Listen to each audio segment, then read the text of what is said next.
On vit dans un monde de fous. On vit dans un monde où c'est normal de sacrifier sa santé pour de la gratification instantanée en allant au McDo. On vit dans un monde où c'est normal de se coucher à 5h du matin pour jouer à Call of. Mais ne t'en fais pas, si tu te sens bizarre ou différent des autres, c'est une très bonne chose et je vais t'expliquer pourquoi dans cette vidéo. La société de nos jours est en constante évolution et on en vient souvent à oublier les vraies valeurs qui régissent le monde qui nous entoure. Les hommes se féminisent de plus en plus en ayant notamment les plus bas taux de testostérone jamais enregistrés ces dernières années. Les femmes vendent leur corps sur des plateformes telles que Mime ou OnlyFans et utilisent le corps qu'elles ont eu sans le moindre effort pour générer des sommes astronomiques sur internet. Les vrais hommes et femmes de qualité se font de plus en plus rares et les relations hommes-femmes sont totalement déséquilibrées. L'industrie du porno et le divertissement affilié détruisent des ambitions masculines et des confiances en soi féminines. Mais il est encore temps de se relever. Tout d'abord, commence par supprimer TikTok et bloquer l'URL de Pornhub sur ton téléphone. Ces deux applications sont les principales sources du problème. Ces entreprises s'enrichissent contre votre santé et ils le savent pertinemment. Pour preuve, les enfants de Bill Gates, fondateur de Microsoft, n'ont pas eu de téléphone avant leurs 14 ans. Et ce n'est pas un cas isolé. C'est même devenu la mode chez les grands PDG. Mais pourquoi, me direz-vous?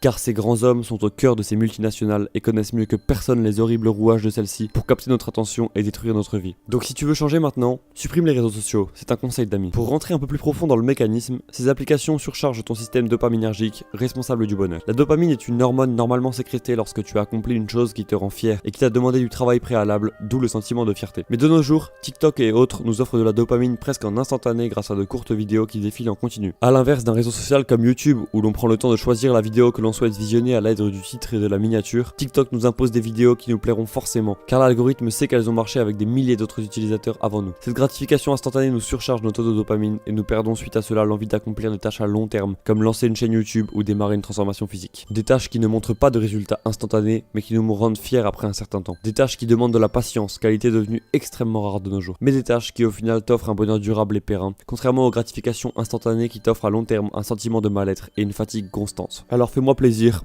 munis-toi de ton téléphone et désinstalle-moi ces merdes. Tu peux garder ton réseau social principal pour communiquer. Je le conçois bien, il faut rester connecté de nos jours. Mais TikTok, Pornhub et autres doivent disparaître de ton téléphone. Merci de m'avoir écouté jusqu'au bout et à très bientôt pour une nouvelle vidéo.